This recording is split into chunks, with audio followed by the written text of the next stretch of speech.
Testosterone, we have a problem.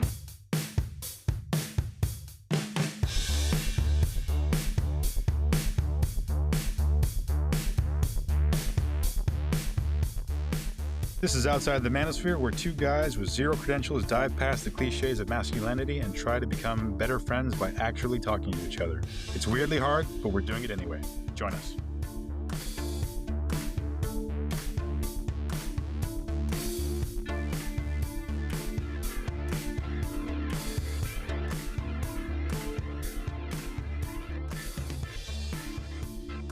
Welcome to Outside the Manosphere. I'm Carlos. And I'm Skip. Skip, what's going on this week? It's been a week. Yeah, not a lot on my end. Gosh, I'm even trying to remember what has been going on. My little guy has been he had a chess weekend, so that was very nerdy.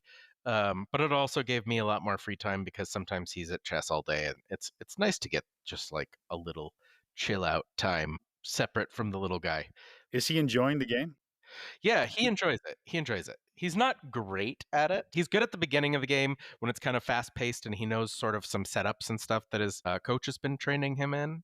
And he goes to like training regularly. It's the Czech Republic. So it's like $75 a semester and he goes like 3 days a week or something. And Wow. it's just a lot of fun for him. So he does really well at the beginning, but then he's got like real bad ADHD like me, and he just kind of wants to do things fast. And chess, I don't know how familiar you are, but not a great game to just do things fast Right. and get hyper focused on like one thing on the board. So he does all right, but he has fun, and most of the time he's not too whiny. That's funny. Well, I think I started chess around 8 years old too. I was never formally taught, other than like surely somebody taught me how to play, because you don't just figure it out. But I never learned any like moves or strategy or anything. I just would play, and I was much better when I was younger. Now I'm like a doofus. Yeah, I lose quickly to that game because I'm not thinking the way you're supposed to be thinking. Yeah. I mean, there's definitely a sharp learning curve. So, like, I think I'd mentioned, I tried to connect with another guy a while back that I had known, and he was like too busy to talk, but he was open to playing chess and some other games. And so I started playing games with him, and man, I got my butt handed to me at the beginning, but then I started to win about half of the time. And then suddenly he didn't want to play chess anymore. So that ended. But yeah, there's kind of a sharp learning curve. So in any case, this is a really exciting talk about chess. But you start your job tomorrow, right? Yeah, well, I've been doing orientation for about a week. And it's just all like at home. So I've been doing like modules and modules of like, body mechanics and how to move your body as you lift people or whatever. And then they sent me all the documents because there's a federal paramedic standard, and then there's a provincial one. And so they sent me their company standard for what they expected me, and how it differs from the federal one. Like, I don't give the same quantities of medication as I would federally. And you're working under the license of the director, is a doctor here in New Brunswick. So there's just little changes. So I got to learn all that. One thing that did stick out, though, it's funny.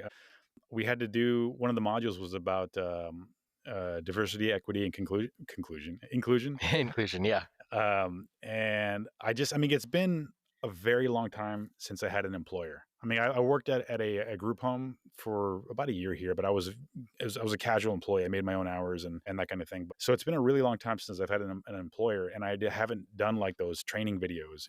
Man, it's been a long time. I was going to ask if you had to do those. Yeah. Yeah. Well, this one was the only like training video that I think was generalized like for the general population, because it was talking about what DEI is and how it applies. But anyway, the point was, I was just surprised to see it, because I mean, we're living in a world now that is just taking a turn away from that. Yeah. And it was just nice to see. And I guess it's a Canadian thing or whatever, but it was nice to see that it's still out there.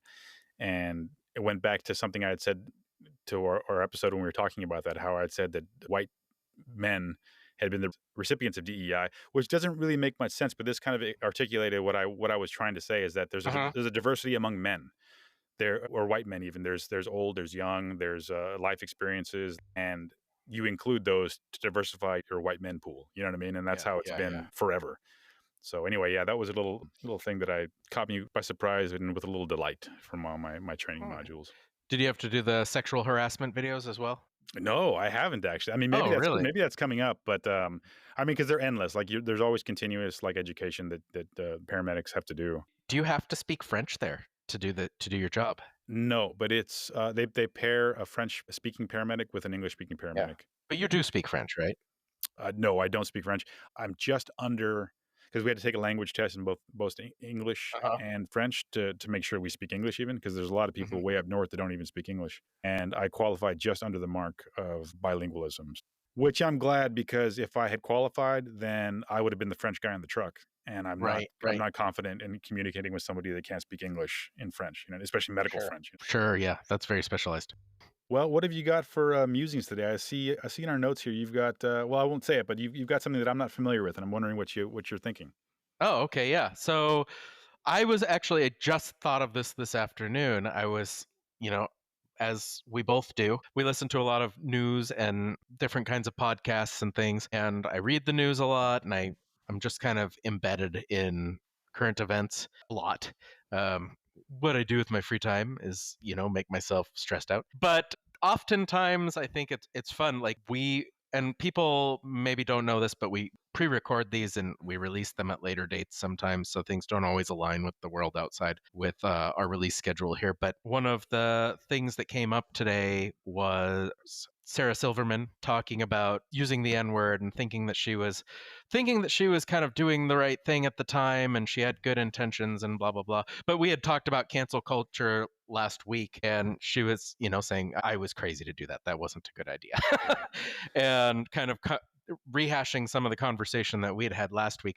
And additionally, the New York Times is doing a modern love series where they released their first episode and they released it, I think, on the Daily or something like that, which is one of the things I listened to, where they were doing a 10-year retrospect on the 36 questions that we're doing No to fall in kidding. love. No kidding. So just kind of these things that, the things that we're talking about, there's sort of like a prescience to them, which Yeah, is fun. It's fun. And of course that makes sense. Like we're picking up things that we're interested in that are out there, but sometimes it kind of goes beyond that. And just thinking about the zeitgeist and how like it's kind of this fun thing. Like I was thinking about, when calculus was invented, and it was invented in two different places by two guys that were completely unconnected, and they do it slightly differently, and then one of them kind of took charge, if you will. But it's always really interesting to me when the world's just kind of like preloaded for some event to happen, and then yeah, it's never occurred in history, and then it happens in like 4 or 5 different places right, at the same time because the conditions are finally there, right. or perhaps they're remote viewing. I don't know, but Oh, I have something to say about that. I thought you might bring your point of view on that. So So another example of that was the theory of natural selection, because Darwin was developing he'd been developing it for like I don't know, 10 years or so, something like that. And I don't remember the other guy because Darwin beat him to the punch, but he had the exact same thing. And Darwin accelerated his publication because he was like, I got to get this out there because all this time I've been spending doing this, and this guy's going to beat me to it. And yeah, mhm. so but anyway, yeah, they were developing the exact same theory. Maybe there was nuances between them, I don't know, but it was interesting. But yeah, so real quick woo woo about that is I've read that very thing in my woo-woo circles, Yeah. and how it's kind of like once the thought is kind of illuminated in one person's mind, Mhm. it's in the ether and anybody can pick it up. You know what I mean? Sure. Simple answer to that. I'm not going to go into super Yeah, yeah, detail, yeah, yeah. but like that's kind of the explanation behind that is like, well, yeah, one person thinks of it, and then And then it's out there, man. better go quick because people are going to snag it. Yeah, Yeah, and for me, like my perspective on that, like I can see that. I can see that evidence for it. I can also see a world in which like the conditions are finally set to like all the precursors are there for people to like suddenly make these things click and these to reach yeah they reached that conclusion because everything was Yeah, aligned. yeah, yeah, yeah. And you see this in like really good teaching. Really good teaching a lot of times, especially for like mathematics or something. Teachers will kind of set up the conditions and then be like, what do you think happens? And then students will make this jump that took all of mathematicians thousands of years to come up with, and they're able to just get it because they've given them the breadcrumbs needed to make that final jump. And man, there's something just so satisfying as both a learner and a teacher in having that moment. It's one of the reasons that I really love education. Isn't that called the Socratic method, where the educator just kind of gives the student enough to where they draw their own conclusion without actually having to just tell them directly, like, this is what it is? It's similar. The Socratic method, I think, and I'm not like super expert on this. And it also depends very much because everybody gets in their own little bubble, even within education. So, like, if you're in math education, you call something one thing, and if you're in English education, you call it something else, and if you're in English as a foreign language, and all of these things oftentimes are really similar, and everybody's just got their own name for it.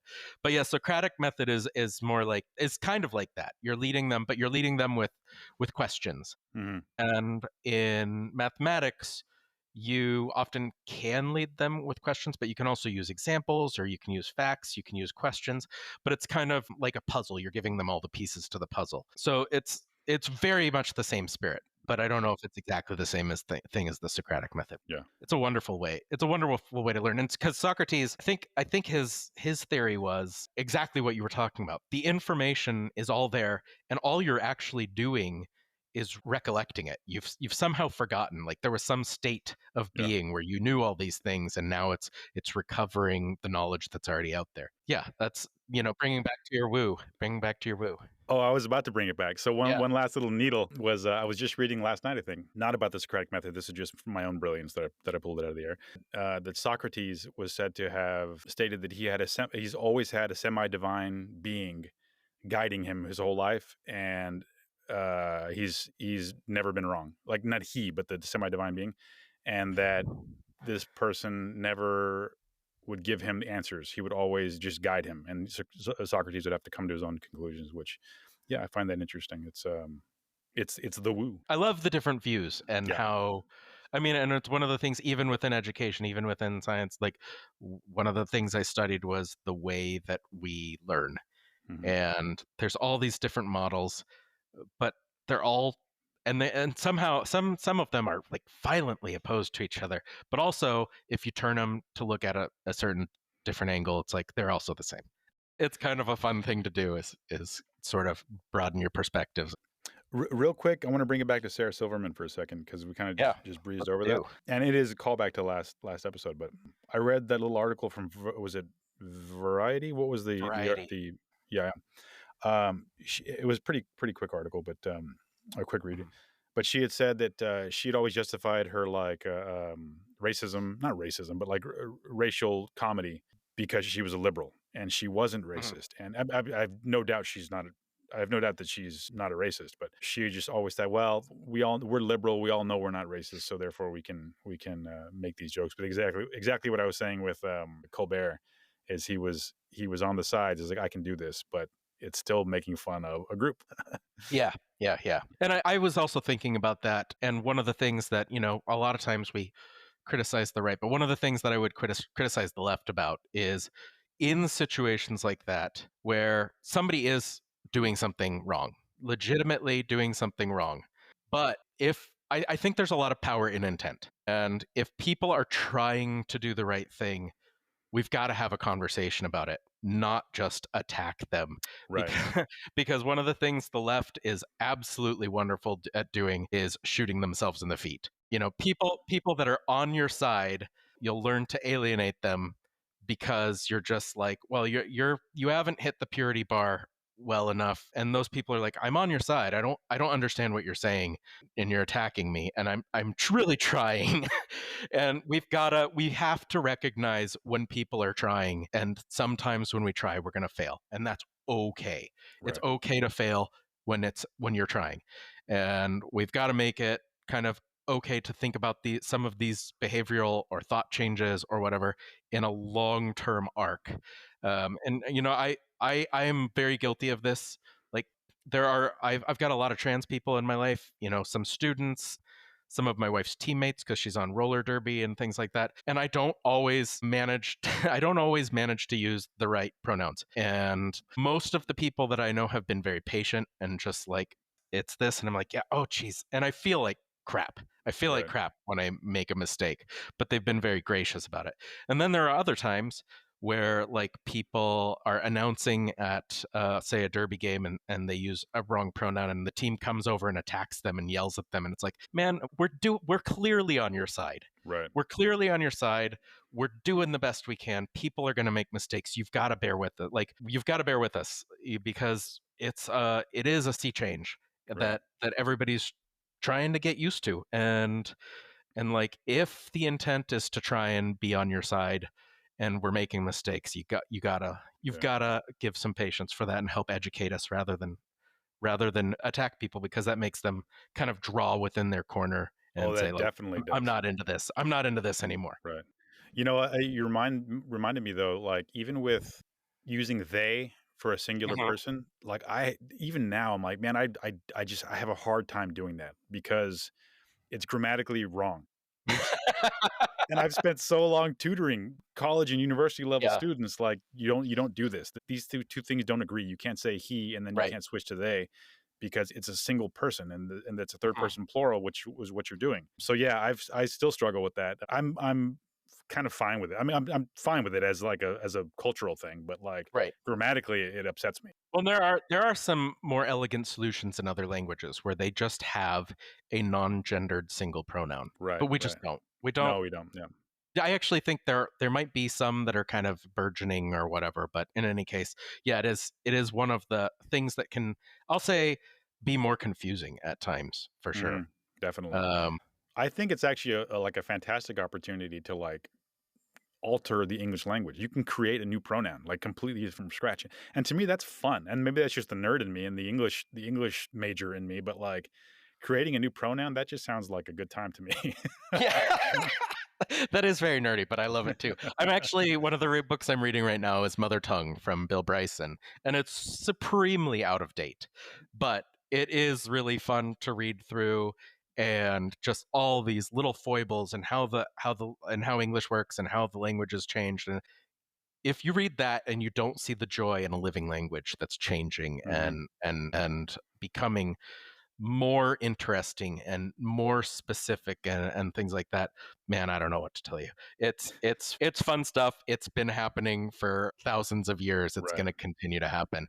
If you're a prescriptive grammarian going by, our archaic rules and not changing with how people actually talk, you're gonna get lost. Well, and the English language is just a wild animal that has had grammatical rules saddling it because it is such a mix of well, not so many different languages, but like French and Germanic or Teutonic languages. Yeah. It doesn't really follow any rules. Like I mean, it does structurally, but like there's so many contradictions in the English language, and that was like one of the number one complaints I always had from Czech students. They're like, "Give me the rule." Yeah. And I'm like, well, yeah, this is technically the rule, but exception, exception, exception, exception. Yeah. Yeah. Yeah. And it would upset it would upset them because they couldn't just take this thing and go forward with it because they had to learn all the nuances of it, you know? Yeah, we're exceptional thieves, us English speakers. Yeah. We steal so many words from so many different places, and our vocabulary is much richer than a lot of different places. There are words that we don't have that other languages have, but we have a lot of words that are just untranslatable Right. because they get so nuanced. But it's really beautiful. Like, our poetry is able to do things that others can't. Well, I had mentioned my ex-girlfriend who's Czech. Well, I guess she's actually not Czech because her father was Slovak, her mom was Russian, and she didn't even grow up in the Czech Republic. But Mhm. she, I had asked her once, like, why do you write in English? Like, or do you like, because she had a blog. That's how we met. We met through a blog she was writing, or I was writing too. But she said that she prefers to write in English because she can express herself more in English than she can in the Czech Yeah. language, and probably Russian too. I don't know, but yeah, I found that to be really interesting that there's like exactly like you said, there's so much in English and there's so many different ways to describe things because there's just a theft of so many languages. Yeah, yeah, and even though it is pretty wildly out of date, if anybody out there hasn't read Mother Tongue, it's a real fun book that explores the history of English and the wildness and weirdness of it. So, Carlos, one of the things I was thinking about this week, especially as you return to work and I re-enter unemployment soon, because the school year's ending, is work and the connection to masculinity, work and making money. We've both had periods of non-working where our ladies took the male role in ways, bringing home the bacon and stuff like that. And I was just wondering, like, for you, I know how that was for me, and some of the challenges that I think I dealt with personally because of that male role that we grow up with. But I wanted to hear, what your experience was when this happened with you, and how you handled it. Well, I've only really had one period of time, I think, that I can say that I was not working and was being supported by Jody. And I mean, I had moments in Prague where I was like I think I set my schedule up there for like 4 days a week. So I had like a 3-day weekend, but I was working for myself, so so I wasn't making a ton of money when I did that, but like I was getting by just fine. So I guess real quick, and I'll try to be brief, but like going back to like when I was a young person, my father specifically always had this sort of work ethic where it's like work, work, work, work, work. Mhm. And I internalized that. And I remember working when I worked at Walmart at nights. I was 18 years old, and we were unloading trucks all night, and then on a little conveyor belt, and we'd stack them on pallets and then wheel them out to the floor and stock them.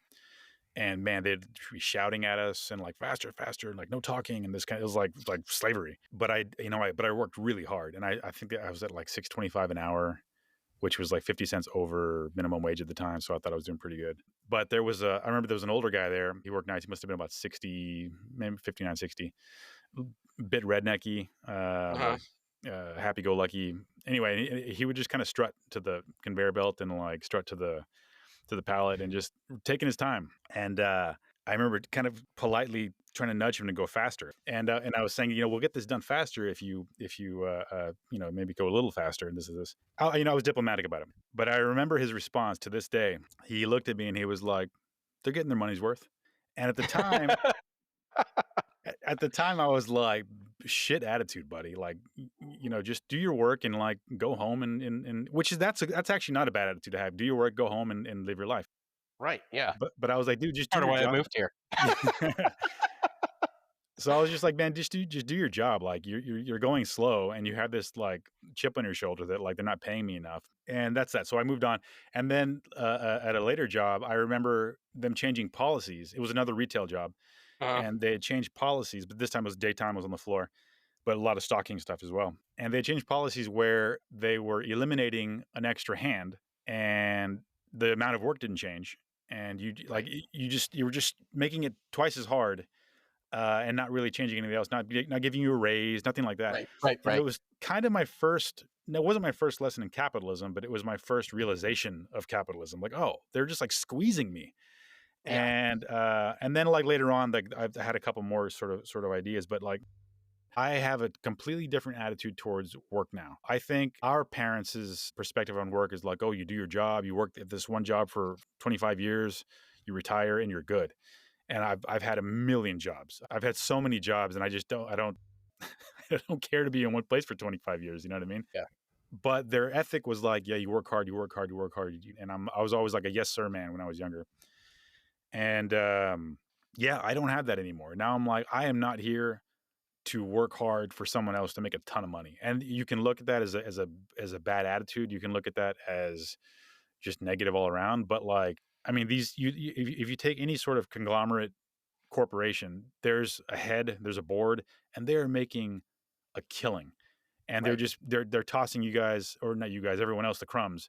Because of that, and because of that acknowledgement, I never really minded not making a ton of money or working my ass off for something that wasn't for me. You know what I mean? So Mhm. in these periods of time where I wasn't working, or this period of time specifically when I was farming and I wasn't making really any money, my only hang up with that, I didn't mind that Jody was providing for us, other than like poor Jody. Yeah. That sucks that she's got to like bust her ass to because I didn't want to bust my ass at this coffee Mhm. shop she was working at. Was my only really hang up was that like her parents could see it, and maybe people around us Yeah. could see it, like, Yeah. oh, this guy's just fucking around while my daughter is working hard. And Right. I didn't like that. There was no like, oh, I'm the man, I should be providing. It was more like, I'm trying to do this thing and I'm gonna put in the time to make it work, and it's gonna take some time. But yeah, there was never any like ego behind that. On the flip side of that, I always said in New Brunswick, like I didn't move to New Brunswick to work at McDonald's. I didn't work in New Brunswick to work at a Walmart. I didn't have any marketable skills. So like if I wasn't farming, that's what I was going to do.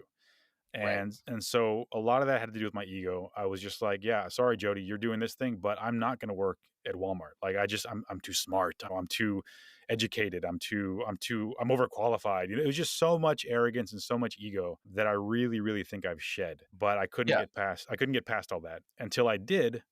I became a paramedic, and now that's once I let all that go, I was able to move on, and until then I wasn't. So I guess to quickly answer your question, I've never had a problem with the gender roles of not working or having a woman, air quote, take care of me. Yeah, it's just that's never been an issue for me, ego wise anyway. What about you? Yeah. I mean, there's so many. I want to get to my experience, but there were so many things that you brought up that were interesting to me. One thing I did want to say is like, there's nothing wrong with working at McDonald's. There's nothing wrong with working Walmart. It's something that you particularly don't want to do, but I'll let you talk about that more. Yeah, I know that that's not something you feel, so I just wanted to like throw that back to you. Yeah, thanks for pointing that out because there's absolutely no shame or I'm not above working at these places, and I don't want to. I know I sounded like I did. I don't want to come across as that. I've worked mostly retail in my life, and I don't like it. And some people absolutely love it, and I don't like it. And it's not about like, I mean, when I was a bit younger, yeah, I was like, yeah, I'm better than that sort of thing, and I feel bad for feeling that way. I also had this whole thing of like I went to university, I went in debt to go to college, and I shouldn't be working at these places because that's why I did this thing, and it was a stupid attitude to have, and I really feel like I progressed from that, and I don't think I'm better than anyone. I've never thought I'm better than anyone, but as far as work, I always thought like no, this isn't what I'm going to be doing because I don't want to do that. It's just this does not make me happy. So that's kind of what I meant. Nothing wrong with working at McDonald's. I've worked there too. Yeah. Nothing wrong with working at Walmart or whatever. Everyone's living their lives, and I get that. Yeah, no, I think, one of the things that resonated with me with what you were just saying is like part of the reason why I think for a long time I did work in retail before I graduated college. I worked at Victoria's Secret. I kind of moved up fairly well in that organization because I was an oddity. um, and I ended up doing really well, but ultimately it was retail, and I just I knew people, I worked with people that worked in retail their whole life, but it was just draining to me. The idea that I was coming back, I never accomplished anything. That was my view on the matter because I'm like very project oriented, and it was like I met my sales goal today. I got to come back in tomorrow and meet my sales goal. Right. And I got to come in next year and beat my sales goal the same day to this year and things like that. So it just felt like more Sisyphusian than anything else for me. And I like to have my benchmarks and move on. I have a hard time just working at jobs long term anyway, because I'm somewhere between, you mentioned generation, you mentioned like your parents and the way that your dad's influence came down into you, and that really is interesting to me because when I think about a lot of the complaints about the younger generation on behalf of the older generation, it echoes some of the other things that you said, where like this younger generation they have a much better understanding of the underpinnings of our nature of capitalism and society, and like, yeah, I'm not going to bust my ass to make somebody else rich while I'm living in squalor, Right. while I'm struggling to make ends meet. Why would I work so hard for somebody that's making $450 million a year when I'm making $450 an hour, or whatever you happen to make at your job? I guess minimum wage is $7.25 now, but in a lot of places, but some places it's lower, and certain jobs you can make a negative amount if you don't get like tips and things. So yeah, so I feel like I'm somewhere in between the two. When I work, I tend to be like 100% on the thing that I'm working on a lot of the time. But then I'm also fine walking away from something if I'm bored or I feel like it's way too out of proportion, the value that they're getting from me to what I'm getting paid. I'm perfectly happy walking away. Right, and without any guilt either. Yeah, and my parents, I had an interesting converse to what you had, which is my parents still to this day. My mom turned 75 just this week, and they still work 70, 80 hours a week. They've always worked 70, 80 hours a week. And in, my mind, for a lot of my youth, I basically was raised by myself and TV. So my work ethic has always, my relationship with work has almost been antithetical to that, where it's like, I want to get the most money for the minimal amount of time. I want to live my life. Like I said, I think I mentioned at some point earlier, part of the reason I moved to the Czech Republic is because I feel like it aligned much more with my personal values, where work in the US, like, it's the first thing what do you do, things Right. like that. It's all about work. It's there's a big culture around busyness and things like that. And here, when I got here, it was really a huge change. Like, people were really driven by not work. Work was just a thing they did, Hmm. but like their happiness and what they were going to do the rest of their time and who they were going to spend their time with. And it was like, I don't know, it was completely revelatory to me because it fit me so much better and it felt like home so much more. So just listening to you talk about those things, those were some of the things that I was kind of thinking about. And like, I haven't even gotten to my relationship with masculinity, but just kind of this generational thing and the understanding of where we fit into it and how our relationship to work has changed so much over time. And I think it's both changed to be healthier, and it's changed in response to things like CEO pay and things like that that Right. are just way more evident. Right. Well, also, I think you and I, well, I can't speak for your work history, but like with me, more often than not, I was in a work environment where they were like metaphorically whipping you to work faster and harder. You know what I Uh, mean? And like scolding you when you didn't do this, or it's like the memories of it is just like, oh, it's awful. It's awful. In fact, the cafe that Jody was working at, she was there for, I don't know, a few years, I think 3 years, something like that. It started. I mean, it was okay. It wasn't like a terrible place to be, and she was friends with the owner. But I was there one day towards the end of her time, and I was doing something on my computer, and I never went there. And I heard her call out, large latte, whatever, whatever. And when I heard her do that, I was like, oh my God, what have I done? What have I done to Jody that like, because if that were me, and again, yeah. no shade to anybody working at a cafe, like people love that shit. Not for me. And I know that if our roles were reversed, I'd be like, I got to get out of here. Like this is Yeah. not where I want to be. And I that's maybe the only time I felt, or the first time I felt bad that she was like doing something that I know she wasn't thriving in. It's not because she didn't Yeah. love it either. She did her job, and she did her job well, really well, because she was managing a lot of Mhm. aspects to it and Yeah. helping develop their systems and things like that. But so she did her job really, really well. But yeah, you and I came from a place where we're work driven and Yeah. do.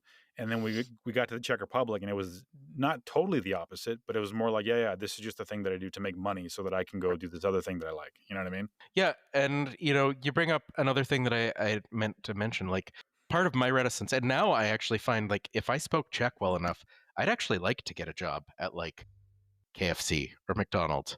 It just sounds so much better than doing so many things now. I can do my job. I can come home. I don't care if I make a ton of money. If I could just go do a thing that had physical results and people were enjoying it, that sounds amazing to me. Right. And it's one of the things that really attracts me to like the idea of woodworking, which I've never done, but I've dreamt about for a long time. It's sort of like my fantasy is like building things. But also for a long time, and I think I'm finally kind of over this, because I have a master's degree or two master's degrees and a bachelor's degree. You get indebted to those things. You really do, where you feel like, I can't do this because I did go into debt and I Right. did all these things. So like, it's a failure to go do this. And it's not. It's not a No, failure. not at Like, all. it's so, that's one of the things is, and it's sort of connected to the masculinity thing. It's like, we get these ideas of these roles of what we should be, and they're just not always the case. Well, it reminds me that when I had told you, be careful what you claim, because that Yeah. thing will claim you. We didn't say it on the show, I don't think, but yeah, and exactly what you just described. I have a degree and therefore I am this thing and this is what I am owed, or this is Yeah. what I will accept because I have a degree. And like you, like, yeah, working at KFC, like, I don't think, as long as you don't take the job seriously, I could do just fine at a KFC. You know what I mean? Like, Yeah. would it be fulfilling? Probably not. But like, socially, I think it'd be fun. You know what I mean? Like, Yeah. but again, that ego's gone. You know what I mean? That arrogance Yeah. is gone, and it took a while to shed it. But and I guess you just you maybe don't have it or you never had it. But Oh no, I did. So we had both claimed something, you know what I mean, and we made it Yeah. true. Yeah, no, at some point we'll talk about it, but one of the things that I count myself fortunate, it was one of my unfortunate events was when I was doing my initial master's degree that I didn't finish. There was kind of like I made a mistake that I made in combination with the school where I basically decided to leave the program, and I can get into more details about it another time, but it ended up being a really good thing because I realized at that point that I would have felt indebted and I would have felt like I had to finish that path. And I realized I wouldn't be happy on that path. But to get to the question with masculinity, it's something like not working was something that I felt comfortable with at times and not comfortable with at times, especially in a family with a wife and things like that. When, like I said, my parents worked just an incredible amount.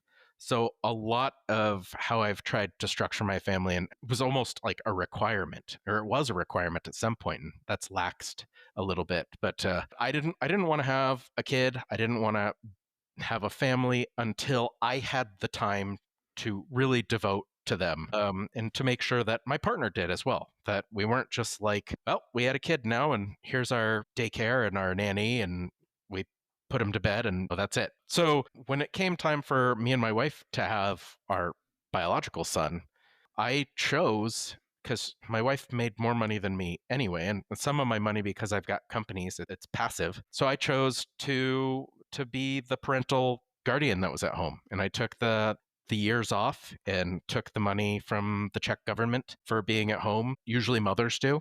And there were parts of that were difficult. Like there was parts I got to go through the whole like 50s housewife thing and be like, whoa, whoa, whoa. Like I wanted to do this, and my wife would, and but I want to go out and do some other things too. And my wife was like, this is what you wanted.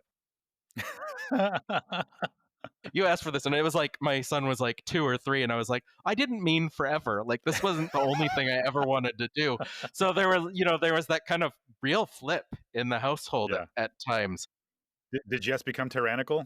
No, Jess was never tyrannical, but she really held my feet to the fire Yeah. about volunteering to Yeah. be the one that took care of the kid for a long time, where it was like, no, I do want to take care of the kid, but I'd like to go get a job and things like that. Yeah. I Oh, felt like that's really interesting, man. Like that's a total, traditional role reversal. And you, I mean, you felt the plight of so many women who are just like forced to be the caretaker. You know what I mean? Well, and that's not to say that Jess wasn't doing a lot. She was doing a No, of lot. course not. She No, was, no, no. but yeah, No, I just meant like I think a lot of women, most I would say, they become mothers and they're eager to like take care of their baby. It's their baby, of course. yeah, And I'm sure the fathers are too. But then they're like, oh wait, this is going to be my life now. You know what I mean? And yeah. like that's kind of where you were at too. You're like, oh wait, no, hold it. I have other things that I want to do too. Oh And man, yeah, you just want to do anything else sometimes. But yeah, but there was also, as even as it moved out of that time period, one of the positions I kind of got into here was because I don't speak Czech well enough. I can't get that many jobs, and my wife makes a good deal money, a good deal more than me in her work. And like I said, I have some companies that make money as well. So like the money I could get for the jobs I could get was either less than I was making doing nothing, or both less than I was making doing nothing and a lot less than my wife made. And it just made more sense financially for our family for me to stay at home and right, help out so that she had free time when she got off work, and she wasn't also putting in half of the time to all the household things sure, that were so much work. So I really got kind of stuck at home. And then that also compounded because as that male provider kind of mindset, like she carried the stress of like if anything happened to her job, it was going to be really bad for our family. So that was something that both as a man, I want to, and as a partner, I wanted to contribute. So I've found things that are kind of like I work on side things, and I've been able to kind of come to some kind of semblance of normality or a happy space or something like that. But yeah, there were definitely a lot of things I had to deal with like wondering, is, am I doing the right thing as a man, even though I kind of reject a lot of those gender dichotomies. There's still that thing. Like, I don't think anything bad about a woman that works all the time, but man, I did feel bad about not contributing in the way that I was supposed, quote unquote, supposed to, Now, was that feeling like mine? Because mine started off as, well, I don't mind because Jody knows what I'm doing. She knows what I'm trying to do.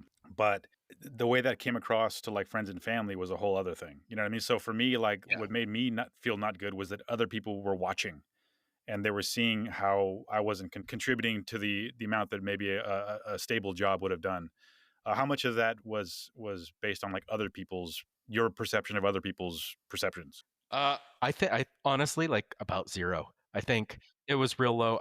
I felt personally bad. Like, people know that I've got companies, people, they might think things, but I know the reality is that I contribute a fair amount to the Right. household's income and things like that. But I felt like I could be doing more. I could be taking more pressure off of Jess so that she could retire sooner. And I still feel that pressure, but that's kind of as a partner and less as a man, Right. a masculine thing now. So and a lot of what I do is I do a lot of household things, and there are a number of ways in which I kind of more traditionally masculine and feminine ways that I contribute to the household now, and it's just kind of a mix because we're a partnership and we both do both parts. Yeah. Essentially. Yeah. And that's I mean, from an outside perspective, it's to me it seems very visible. Like you guys are both contributing in a healthy way to your family. Yeah, it's really nice. No, but I mean, there is this part of me that, like, one of the reasons why I'd like to move and live somewhere else for a while, because we love the Czech Republic, but there's other places I want to live. But part of the reason is because I'd be more likely to get a job that felt like a good job for me, that felt like a good fit, something that I could do that felt worthwhile. And I did have that a little bit with, I teach stats right now, but that's like 1 hour a day, it's not like a real thing. Right, right. Well, I'm not agreeing that it's not a real thing, but yeah, Yeah. I understand that Yeah. it's just an hour a day. Yeah.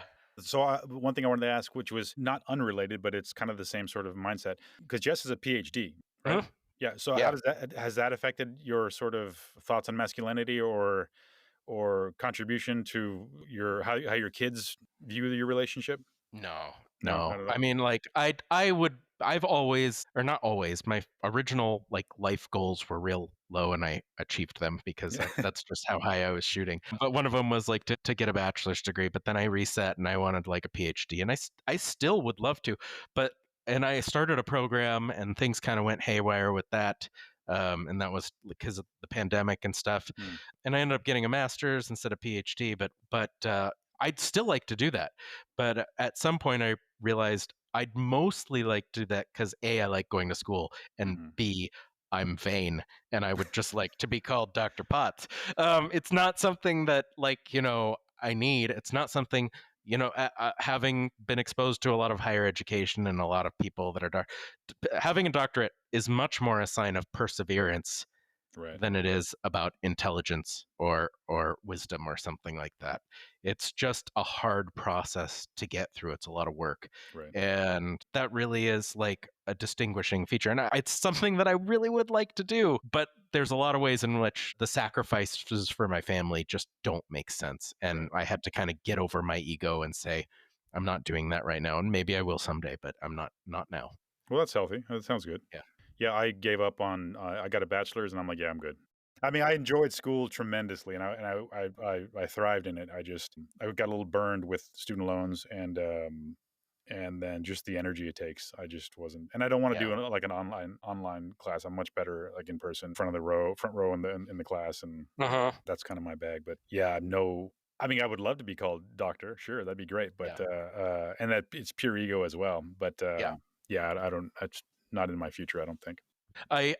I sometimes peruse the English PhD offerings at Charles University here because it's if you're if you're not from the US, by the way, it's real cheap to get degrees other places.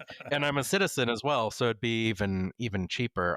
Yep. I might have to I'd pay some fee for the courses being in English and stuff, but it's like real reasonable. So if we found ourselves in a better position as far as money and free time, I would immediately go back to get even another bachelor's degree. I love learning, and there's so many things I don't know.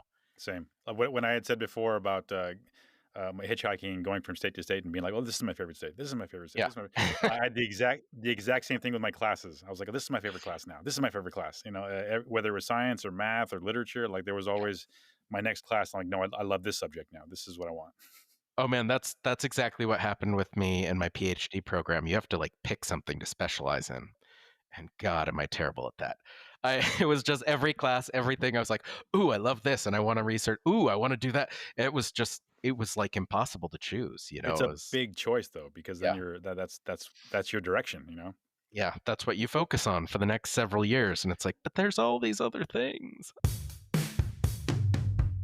Okay, Skip, I have a question, and it's one that I just popped in here. I hope this doesn't spiral into 1,000 directions, but I'm going to skip all the ones that I had before. But this one's a new one. I'd like to know what your media diet is. I actually was thinking about this the other day too. My media diet is, well, geez, varied. I have a lot of time on my hands. And I tend to watch things and listen to things at double speed when it's an available option. So I listen to a lot of science podcasts. I listen to a lot of news podcasts. I listen to some economics podcasts. My news sources online tend to be I go through Yahoo because they give you a smattering of different things Mhm. and it's not fantastic, but they do it's just not just your bubble. Like you see different stories and I kind of scan through the headlines and find things that I'm interested in reading more of. And sometimes I'll read things from different perspectives just to kind of like see what it is and maybe just pick it apart and Yeah. but different things. And of course then there's television news. So I've got that I watched Last Week Tonight because that's a great program for in-depth looks at things. Obviously very skewed to our side, and there are even times where my wife and I watch it and I'm like, "Man, I'm with this guy on most stuff, but I don't know that I think some of their arguments are kind of like a little too cute in some of these things. But Mm, but overall I enjoy it, and I think they do a tremendous amount of research that's great and right. it's very funny. So I love watching that. That's probably most of my like current events diet, and then to just I like to do a lot of reading of books, and we watch TV shows and movies. I've been kind of on a little bit of a horror binge lately. In my free time, I'll watch like a horror movie in like 7 sittings over in 10-minute periods over several days. We do the same thing. Yeah. I can't. It's rare when I can sit for a whole movie. I usually chop it Yeah, up. yeah. So yeah, that's kind of where I'm at, where my media diet is at. So it's a lot of different things. Yeah, that's good. Okay, yeah, it's pretty diverse. Yeah. How Yeah, it's about you? just well, okay. Oh, I was asking because I was having a conversation with a loved one who is taking a far, far right turn, and this person pretty much just listens to Fox News. And anyway, I was just thinking like this person does not have a diverse media diet, yeah, and that's all they're being fed is this narrative from not even news, like opinion news. You know what I mean? So yeah, yeah, yeah. it popped in my head, and to ask you when you said something earlier that made me think of it. Yeah. As far as news goes, I read a lot of New York Times daily. I get notifications and stuff. I'm a Yeah, subscriber. yeah. Um, Yeah, I get those notifications. I don't yeah, always read them. yeah. No, I don't either. It keeps you knowing what's going on currently, and if it's worth reading, I click on it. So New York Times, I'll read the BBC a lot of headlines. I read a lot of headlines, and I'll drill down on something if I find it worthwhile. I'll read CBC, which is Canadian, and then I'll read Uh, local CBC, so I'll see what's going on in my area. That's all online, and I listen to a ton of podcasts. Pod Save America is like going to out me as super liberal, but like that's one that I listen to a lot. I say I can't listen to Pod Save America. No, they're very No. very opinionated, and like I do I don't always listen to the full. Actually, I never listen to a full episode. But yeah, they can be pretty smug. But either way, like I agree with That's everything. the thing. They're so snide. They're Yeah, such assholes. Like all I can hear is them being assholes. yeah, And they take things and it's like so skewed. Their perspective on some things are so skewed that it's Right. just it's not even in good faith. I walk away like I don't disagree with you guys on most of this stuff, but like between the smug eliteness that people hate, and I'm one of them, and like the far skew, I just can't do it. yeah. I feel like where they've not gone wrong. I mean, they've got like a media empire now that's doing just Yeah, fine. they're But doing great. I feel like where they've kind of gone in a direction that I disagree with is they've discovered that Donald Trump is a cash cow, just like everybody else. Uh-huh. You know what I mean? Oh, And yeah. like he's number one topic on like every podcast. And yeah, I mean he's the president, he should be discussed. But yeah, I feel like that's a big one that I don't want to hear it all the time. You know what I mean? So yeah, I listen to those guys. I listen to. You ever listen to what is it? The Love It or Leave It. It's same group. No, I haven't. I may have listened once or twice, but I definitely don't listen to it regularly. It's pretty funny. It's like a news thing, and he has a lot of LGBTQ guests, mostly LGBTQ guests because he's gay, John Lovett. Mhm. And not because that's not maybe not why he has so many guests on, but I think it's like a a queer show for the most part, but it's really funny. A lot of news updates. They make it funny. I don't watch other podcasts like Ezra Klein and that kind of thing, and then I listen to Woo Woo podcast because that's just my life. And then I'll watch clips of Jon Stewart on Monday, or I guess Tuesday, because he airs on Monday, and I watch his clip on Tuesday. I don't watch John Oliver anymore, not because I disagree with him. I just haven't tuned in for a while. But I used to watch him on YouTube, which is last week tonight.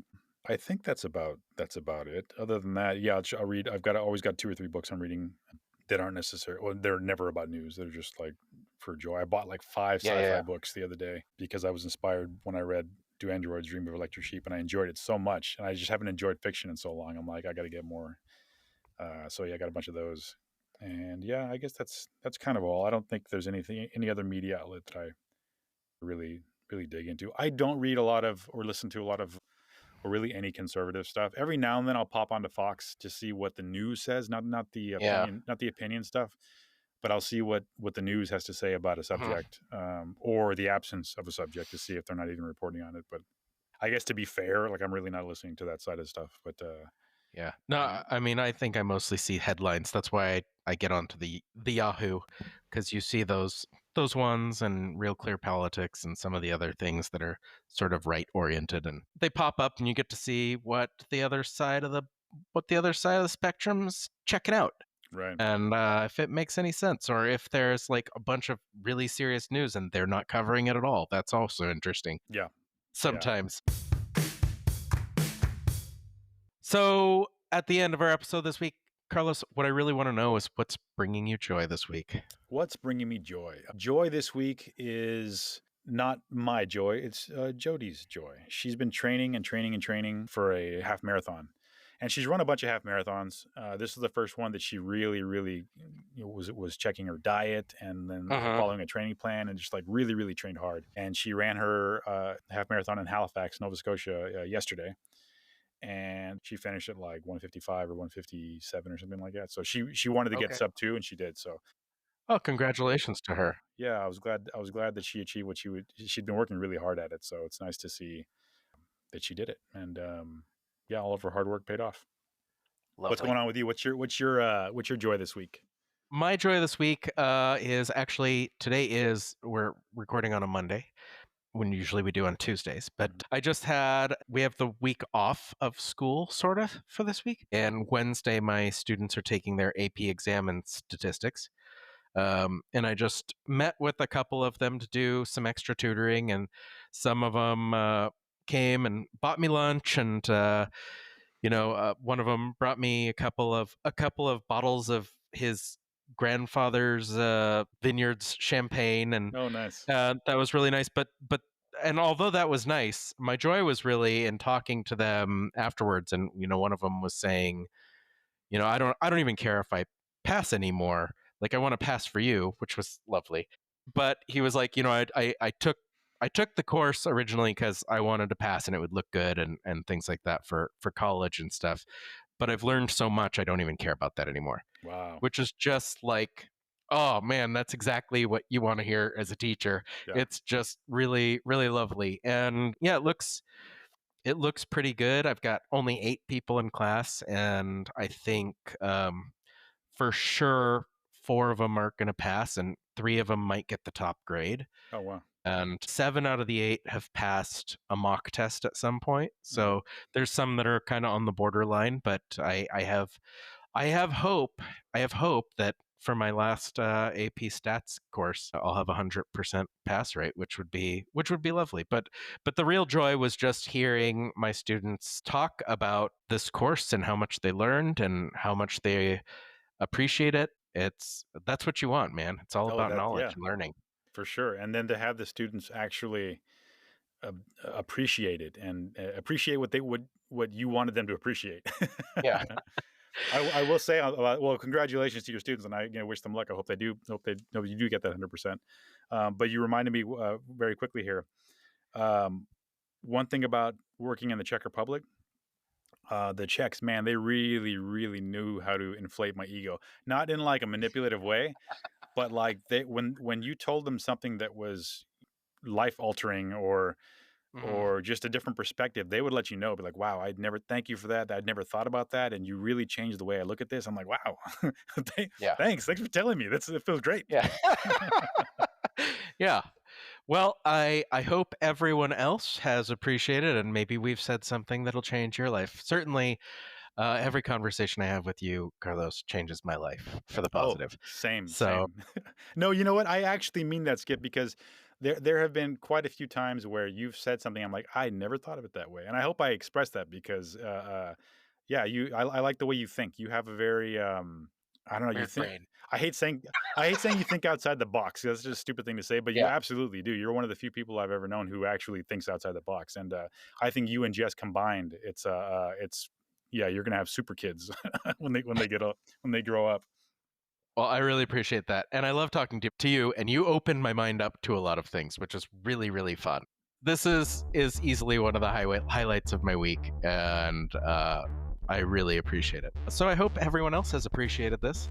Thanks for joining us. New podcasts every week. If you enjoyed any part of this show or resonated with you, please let us know at outsidethemanosphere@gmail.com. And please subscribe to the podcast, or recommend us to a friend. It really helps. We hope you'll be back. Thanks.